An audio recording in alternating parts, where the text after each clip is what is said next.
പറ്റും, കോർട്ടിൽ നിന്ന് സ്റ്റേ നീക്കാൻ പറ്റുമെന്നുള്ളതും അവർ കരുണാനിധിയും വിശ്വസിച്ചു. പക്ഷേ ഇപ്പോൾ ജയലളിതയുടെ അഭാവത്തിൽ മോഡിയായിട്ട് സംസാരിക്കാൻ, BJP ആയിട്ട് സംസാരിക്കാൻ സ്ട്രോങ് ആയിട്ടുള്ള തമിഴ്നാട് ലീഡർ ഇല്ല. കരുണാനിധി ആണെങ്കിൽ സ്ട്രേറ്റ് ഓപ്പോസിറ്റിലാണ്. സോ അതുകൊണ്ട് അവർക്കറിയാം ഈ ഇഷ്യൂ ഇനിയിപ്പോൾ കോർട്ടിൽ എടുത്തു പറയാനുള്ള നേതൃത്വമില്ലായ്മയുടെ ഒരു കുഴപ്പമാണ് ഇപ്പോൾ ഇപ്പോൾ കണ്ടുവരുന്നത്. എല്ലാ പെട്ടെന്ന് ഐ ടി കോളേജ് എല്ലാവർക്കും നിറയെ പേര് ഇതിൽ പകുതി മോർ ദാൻ 60% ആൾക്കാർ വില്ലേജ് കാണാത്തവരും കാളയും പശുവും തമ്മിൽ വ്യത്യാസം പോലും അറിയില്ല. പക്ഷേ അവർക്ക് ഒന്ന് മനസ്സിലായി, it's hurting their pride. Tamil tradition എന്നുള്ളതായ ജല്ലിക്കെട്ട്, അത് കാരണം പിന്നെ വരുന്ന സോഷ്യൽ മീഡിയയിലൂടെ വായിച്ചറിഞ്ഞ നേറ്റീവ് ബ്രീഡ്, അതായത് ലോക്കൽ ബ്രീഡായ കാങ്കേയം, കാള അതൊക്കെ ഇല്ലാണ്ടാവുന്നു. അതിൻ്റെ പോപ്പുലേഷൻ കുറഞ്ഞു വരുന്നു. ഈ സൈമിൾട്ടേനിയസ്ലി ജേഴ്സി പശു അങ്ങനത്തെ അതുങ്ങളെ കൊണ്ടുവന്നിട്ട് അതുകൊണ്ടുള്ള ഡയബറ്റീസ് അങ്ങനത്തെ ഇഷ്യൂസ് എല്ലാം കൂടുതലാണ്. അത് കമ്പാരിറ്റീവ്ലി നേറ്റീവ് ഇതിന് കുറവാണ്. ഈ പേട്ടയുടെ പുറകിൽ ആരാണ് എന്നുള്ളത് ചോദ്യം ഉയർത്തി. ഇത് കഴിഞ്ഞ 2 കൊല്ലമായിട്ട് നടന്നു വരുന്നതായിരുന്നു. അപ്പോഴെല്ലാം ജനങ്ങളുടെ വിശ്വാസം നേതൃത്വ നിര ഉണ്ടായിരുന്നു, അവർ സംസാരിക്കുമെന്നുള്ളതാണ്.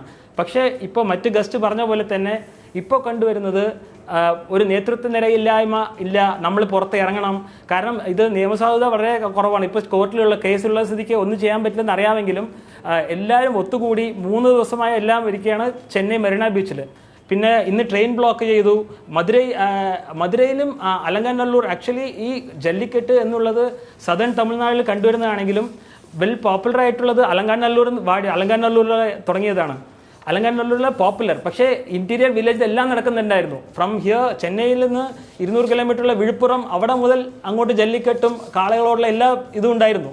പക്ഷേ പോപ്പുലറായി വരുന്നത് അലങ്കാനല്ലൂർ അവർ കൊണ്ടുവന്നിട്ട് അത് ഒരു ഇൻ്റർനാഷണൽ അരയിലേക്ക് കൊണ്ടുവരാൻ വേണ്ടി ഞങ്ങളൊക്കെ കൂടെ വർക്ക് ചെയ്യുമ്പോഴായിരുന്നു ഇതെല്ലാം കൂടെ ഞങ്ങൾ സ്പെയിനിലായിട്ടുള്ള ബുൾഫൈറ്റായിട്ട് കമ്പയർ ചെയ്തു.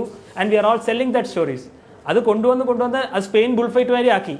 അപ്പോഴാണ് ഈ പേട്ട എന്നുള്ളതെല്ലാം കണ്ടുവരുന്നതും അവരതിൻ്റെ അഗേൻസ്റ്റ് പ്രൊട്ടസ്റ്റ് ചെയ്തു. അവർ 2008 തന്നെയാണെന്നാണ് പ്രൊട്ടസ്റ്റൊക്കെ തുടങ്ങിയത്. പക്ഷേ ഇപ്പോൾ പ്രിവെൻഷൻ ഓഫ് ക്രൂവൽറ്റി ആക്ടിൽ ബുൾസിനെ ഉൾപ്പെടുത്തിക്കൊണ്ട് പിന്നെ അവർ വന്നപ്പോൾ അതിന് വിലക്കുണ്ടായി, അതിന് അഗേൻസ്റ്റ് ഒന്നും ചെയ്യാൻ പറ്റിയില്ല. സോ ഇപ്പോൾ കണ്ടുവരുന്ന ഈ പ്രക്ഷോഭത്തിൻ്റെയൊക്കെ ഇത് എന്താ വെച്ച് കഴിഞ്ഞാൽ തങ്ങളുടെ ട്രഡീഷനെ ഇവരെല്ലാവരും കൂടെ റെസ്പെക്റ്റ് ചെയ്യുന്നില്ല. ആരോ ഒരുത്തർ നിങ്ങളാരാണ് ഞങ്ങളെ ഡിസൈഡ് ചെയ്യാൻ, ഞങ്ങളുടെ ട്രഡീഷനാണ്, ഞങ്ങളുടെ കൾച്ചറാണത്. അത് പറയാൻ നോർത്തിലേക്ക് പറയാൻ ഒരു നേതൃത്വ നിരയുടെ പോരായ്മയാണ് ഈ കണ്ടുന്ന പ്രക്ഷോഭങ്ങളുടെ. ശരി, ഞാൻ താങ്കളിലേക്ക് തിരികെ എത്താം. ശ്രീ PC സിറിയക്, ഒന്നാമതായി ഈ അവിടെ ചെന്നൈയിൽ ഞെട്ടിച്ചുകൊണ്ട് ഈ പ്രളയം വന്ന ഘട്ടത്തിൽ വല്ലാത്ത അരക്ഷിതത്വത്തിലേക്ക് ആ മെട്രോ നഗരം പോയത് നാം കണ്ടതാണ്. അന്നോ അതിനുശേഷമോ പരസ്പര സഹായത്തോടെയും ഐക്യത്തോടെയും ഒരു ജനത രംഗത്തിറങ്ങുന്നത് കണ്ടിട്ടില്ല. മാത്രവുമല്ല, രാഷ്ട്രീയ താല്പര്യം ആ ആപൽ ഘട്ടത്തിൽ പോലും മനുഷ്യരെ വേർതിരിച്ചു നിർത്തിയിരുന്നതിൻ്റെ ധാരാളം ചിത്രങ്ങളാണ് നമ്മുടെ മുന്നിൽ അന്ന് തമിഴ്നാട് നൽകിയത്. ഇവിടെ ഇപ്പോൾ അതിനുശേഷം ഈ ജയലളിതയുടെ മരണം, പിന്നീട് ഈ വാർധ ചുഴലിക്കാറ്റ്, അതുണ്ടാക്കാവുന്ന ആപച്ചങ്ക, ആ ഘട്ടത്തിലും ഇത്തരം ഉത്കണ്ഠകളോ ഇത്തരം കൂട്ടായ്മകളോ ഒന്നും ഇറങ്ങി വരികയുണ്ടായില്ല പൊതുവേദികളിലേക്കോ തെരുവുകളിലേക്കോ. ഇവിടെ ഇപ്പോൾ ഈ ജല്ലിക്കെട്ട് ഉയർത്തിയാണ് ഇത് സംഭവിച്ചിരിക്കുന്നത്. ഇത് അസാധാരണമല്ലേ? ഒരു ജഗൻ എന്ന ഒരാളിന് ഒരു ദിവസം തോന്നുകയാണ് ഇത് നമ്മുടെ സംസ്കാരത്തിന് ഏറ്റിരിക്കുന്ന വല്ലാത്തൊരു ആഘാതമാണ്, അതിൽ പ്രതിഷേധിക്കണമെന്നൊരു സോഷ്യൽ മീഡിയയിലൊരു പോസ്റ്റ് ഇടുന്നു, അടുത്ത സുഹൃത്തുക്കളെ അറിയിക്കുന്നു.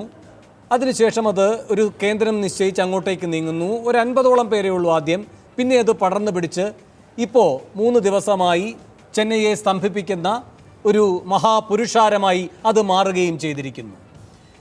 എന്തുകൊണ്ട് ആ പ്രളയകാലത്തില്ലാത്ത, എന്തുകൊണ്ട് ആ ചുഴലിക്കാറ്റിൻ്റെ ഘട്ടത്തിലില്ലാത്ത ഈ കൂട്ടായ്മയും പരസ്പര സഹകരണവും ഒരാൾ കാലംബവും എന്ന ഈ പുതിയ തോളോട് തോൾ ചേരൽ സംഭവിച്ചു? അതായത് വാസ്തവത്തിൽ തമിഴ്നാട്ടിലെ DMKയും ADMKയും രണ്ടുപേരും, പ്രത്യേകിച്ച് ADMK ഒരു ഫാസിസ്റ്റ് ശക്തിയായിരുന്നു എന്ന് വേണം പറയാൻ. കാരണം എല്ലാ കാര്യങ്ങളും മുകളിൽ നിന്ന് നിയന്ത്രിച്ചു.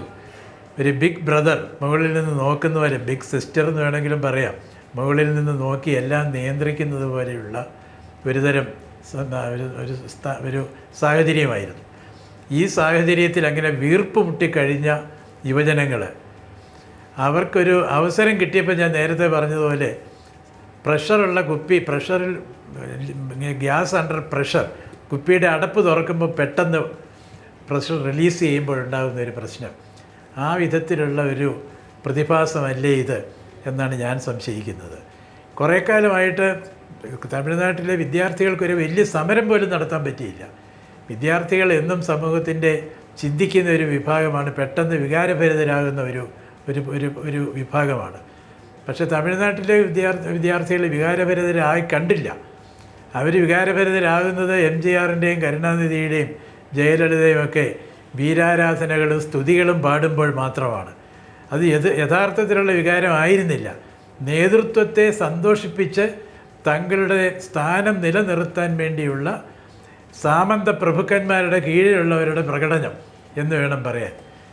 അപ്പോൾ ഇതെല്ലാം മാറിയപ്പോൾ, ഈ അധികാരത്തിൻ്റെ ആ ഒരു ഇരുമ്പ് ഹസ്തം മാറിയപ്പോൾ അവർക്ക് നേരെ ശ്വസിക്കാനും നേരെ നിൽക്കാനും അവരുടെ നൈസർഗികമായ വാസനകൾ പ്രകടിപ്പിക്കാനുമുള്ള ആദ്യത്തെ അവസരം. സാർ, പക്ഷേ അങ്ങനെയെങ്കിൽ ഉയർത്തുന്ന മുദ്രാവാക്യത്തിന്റെ പ്രായോഗികത, അതിന്റെ നിയമപരമായ സാധുത, ഇതൊക്കെ മനസ്സിലാക്കാൻ ശേഷിയുള്ളവരാണ് ഈ ഒന്നിച്ചു ചേർന്നിരിക്കുന്നത്. അവർ പറയുന്ന രണ്ട് പ്രധാനപ്പെട്ട കാര്യങ്ങളും സാധ്യമാകുന്നതാണോ? ഒന്ന്, ഈ ജല്ലിക്കെട്ട് നിരോധനം പിൻവലിക്കുക. ഇപ്പോഴത്തെ അവസ്ഥയിൽ അത് സാധ്യമാണോ? അവർക്ക് എല്ലാവർക്കും അറിയുന്നതാണല്ലോ അതിൻ്റെ ഘട്ടം ഘട്ടമായി ഏതാണ്ട് 3 കൊല്ലമായി നടന്ന സുപ്രീം കോടതിയിലെ നിയമപരമായ നടപടികൾ. രണ്ടാമത്തെ കാര്യം, ഈ പെറ്റയെ, ഈ പറയുന്ന മൃഗസ്നേഹികളുടെ സംഘടനയെ നിരോധിക്കണമെന്ന്. അവരെ എന്തിനാണ് ശത്രുപക്ഷത്ത് നിർത്തുന്നത്? അവരുടെ ഒരു പ്രതികരണമുണ്ടല്ലോ, ഞങ്ങളല്ല ഈ നിയമം ഉണ്ടാക്കിയിരിക്കുന്നത്, നിയമം ലംഘിക്കപ്പെടുന്നു എന്ന കാര്യം നീതിപീഠത്തിന് മുൻപാകെ ചൂണ്ടിക്കാട്ടുകയാണ് ചെയ്തിരുന്നത് എന്ന്. അപ്പോൾ എന്ത് ആധാരത്തിൻ്റെ അടിസ്ഥാനത്തിലാണ് ഈ കൂട്ടായ്മ? എന്ത് സാധ്യമാക്കിക്കൊണ്ട് ഇതിൽ നിന്ന് പിന്മാറാൻ കഴിയുമെന്നാണ് അവർ ഈ പ്രക്ഷോഭപാതയിലേക്ക് ഒന്നിക്കുമ്പോൾ ആലോചിക്കുന്നത്? ഇവരങ്ങനെ ഒന്നിച്ചുകൂടി തന്ത്രം മെനഞ്ഞ് ഒരു പ്ലാനും പദ്ധതിയുമായി പ്രക്ഷോഭണത്തിൽ ഇറങ്ങിയതല്ല. അങ്ങനെ പ്രക്ഷോഭണം തുടങ്ങിയതുമല്ല.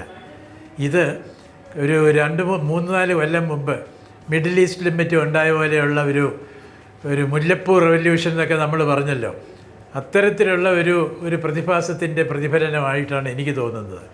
വാസ്തവത്തിൽ ജല്ലിക്കെട്ട് എന്താണെന്ന് പോലും ഇവരിൽ മിക്കവർക്കും അറിഞ്ഞുകൂടാ. ജല്ലിക്കെട്ട് മധുരയിലും അതിന് ചുറ്റുവട്ടാരങ്ങളിലും ഉള്ള ആണ്ടിലൊരിക്കൽ മാത്രം നടത്തപ്പെടുന്ന ഒരു കാര്യമാണ്. അതിനെപ്പറ്റി ഇവർക്കൊന്നും വലിയ വൈകാരികമായ ഒരു കമ്മിറ്റ്മെൻറ്റും ഉണ്ടെന്ന് എനിക്ക് തോന്നുന്നില്ല. അവിടെയാണ് ശ്രീ വെങ്കടേഷ് പെരുമാൾ ചൂണ്ടിക്കാട്ടുന്ന അവനവൻ്റെ ശരീരത്തിന് കുഴപ്പമുണ്ടാകുന്ന എന്തെങ്കിലും സംഭവിക്കുമോ ഇതുവഴി എന്ന ഒരു ആശങ്കയാണോ, അത്തരമൊരു സ്വാർത്ഥമോഹമാണോ ഈ പെട്ടെന്ന് സംസ്കാരത്തെ ഉടനെ തന്നെ ഒന്ന് ഉജ്ജ്വലിപ്പിച്ചുകൊണ്ട് എല്ലാവരും ഒന്നിച്ചിറങ്ങാമെന്ന് ആലോചിക്കുന്നത് അതിൻ്റെ പിന്നിൽ? അതല്ല, അങ്ങനെ ഓരോരുത്തരുടെയും ശരീരം രക്ഷിക്കാൻ, തടി രക്ഷിക്കുക എന്നുള്ളതാണെങ്കിൽ അവർക്കിങ്ങനെ ഇറങ്ങേണ്ട കാര്യം തന്നെയില്ല. അവരെല്ലാം നല്ല ശമ്പളത്തോടുകൂടി സുഖമായിട്ട് ജീവിക്കുന്ന ആൾക്കാരാണ്, ജീവിതം ആസ്വദിച്ച് കഴിയുന്നവരാണ്. അവർക്കും തമിഴ് കൾച്ചറുമായിട്ടും പറയത്തക്ക ബന്ധമൊന്നുമില്ല. അവരിറങ്ങുന്ന ഇത്രേ ഉള്ളൂ. ഇത്രയും നാളും ഇങ്ങനെ പുറത്ത് ഒരു സ്വാതന്ത്ര്യത്തോടുകൂടി പറയാനും പ്രകടനം നടത്താനും ഒരു സമരത്തിൽ ഇറങ്ങാനുമൊക്കെ പ്രായോഗികമായിട്ട് ബുദ്ധിമുട്ടുകളുണ്ടെന്ന് കണ്ടിരുന്നു. അല്ല സാർ, ശ്രീ വെങ്കടേഷ് പെരുമാൾ ചൂണ്ടിക്കാട്ടിയത് ചില ബ്രീഡുകൾ ഇതിന്റെ ഭാഗമായി ഇല്ലാതാക്കപ്പെടുന്നു, ചില ബ്രീഡുകൾക്കാണ് പ്രാധാന്യം കിട്ടി വരുന്നത്, അപ്പൊ നമുക്ക് രോഗങ്ങൾ ഉണ്ടാകും. കാങ്കയും കാളയുടെ കാര്യമൊക്കെ അദ്ദേഹം പറഞ്ഞു. അതൊന്നും അവർക്ക് അറിഞ്ഞുകൂടെന്നുള്ളതാണ് എൻ്റെ പക്ഷം. കാരണം ഇവരെല്ലാം തമിഴിനേക്കാൾ കൂടുതൽ ഇംഗ്ലീഷ് അറിയാവുന്നവരും, നമ്മുടെ ഇവിടെ പഠിച്ച വിദ്യാഭ്യാസം ഉള്ളവർക്കും മലയാളം നല്ലപോലെ അറിയാം. പക്ഷെ തമിഴ്നാട്ടിൽ നല്ല വിദ്യാസമ്പന്നരായിട്ടുള്ള ആൾക്കാർക്ക് മിക്കവാറും ഇംഗ്ലീഷാണ് അവരുടെ സംസാര ഭാഷ. തമിഴിനേക്കാൾ കൂടുതൽ ഇംഗ്ലീഷ് അറിയാവുന്നവരാണ് അവർ.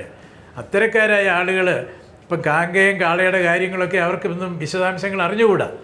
അവർക്കിപ്പോഴൊരു നിമിത്തം, ഒരു സാധനം കിട്ടി, അതേ ചൊല്ലി അവരൊരു പരീക്ഷണം നടത്തുന്നു, എത്ര ആൾ കൂടുന്നെന്ന് കാണുന്നു, ഇതെങ്ങനെയാണ് ഇതിൽ നിന്നും പിൻവാങ്ങേണ്ടത് എന്നൊന്നും അവർ ചിന്തിച്ചിട്ടുണ്ടാകില്ല എന്നാണ് എൻ്റെ അസസ്മെന്റ്. ശരി, ഞാൻ അഡ്വക്കേറ്റ് പി. ശ്രീധരൻപിള്ള, ഇവിടെ ഈ പറയുന്ന രൂപത്തിൽ ഒരു പെട്ടെന്നുള്ള വികാരാവേശത്താൽ ഒരു കൂട്ടായ്മ ഉണ്ടാകുന്നു, പിന്നെ അത് ഏത് രൂപത്തിൽ മുന്നോട്ട് പോകണമെന്നതിനെ സംബന്ധിച്ച് ഒരു ആലോചനയില്ല, ഒരു നേതാവില്ല, എപ്പോൾ അത് അവസാനിപ്പിക്കണമെന്നത് സംബന്ധിച്ചൊരു തീരുമാനമില്ല, അങ്ങനെ പോവുകയാണ്. പക്ഷേ ഇത് അവിടെ നിൽക്കില്ലല്ലോ. ഇതിന് ദിവസം ചെല്ലുന്തോറും ഒരു രൂപം വരുമല്ലോ. ആ രൂപമെന്നത് വിവിധ വിഭാഗങ്ങൾ ഇത് ഏറ്റെടുക്കാനുള്ള തീരുമാനവുമായി ബന്ധപ്പെട്ടും കൂടെ കിടക്കും. ഇപ്പോൾ ഉദാഹരണത്തിന് നാളെ തമിഴ്നാട്ടിലെ അഭിഭാഷക സംഘടനകൾ കോടതികൾ ബഹിഷ്കരിക്കുകയാണ് ഈ സമരത്തിനോട് ഐക്യദാർഢ്യം പ്രഖ്യാപിച്ചുകൊണ്ട്. ഇപ്പോൾ AR റഹ്മാനെ പോലെ ഒരു സംഗീതജ്ഞൻ ഒരുപക്ഷെ നിരാഹാരം കിടക്കാൻ പോവുകയായിരിക്കും ഒരു ദിവസത്തേക്ക് സ്വയം. അതുപോലെ തന്നെ സിനിമാ മേഖലയിലുള്ളവരെല്ലാവരും ചേർന്ന് ഇതിന് ഐക്യദാർഢ്യം പ്രഖ്യാപിച്ചുകൊണ്ട് സമരരംഗത്തേക്ക് ഇറങ്ങുന്നു. ഈ അഭിഭാഷക സംഘടനയായാലും സിനിമാ മേഖലയായാലും തമിഴ്നാട്ടിൽ നമ്മുടെ കേരളത്തിലെ പോലെ അല്ലല്ലോ, രാഷ്ട്രീയക്കാർ മാത്രം രാഷ്ട്രീയത്തിൽ പ്രവർത്തിക്കുക എന്ന അവസ്ഥയല്ലല്ലോ.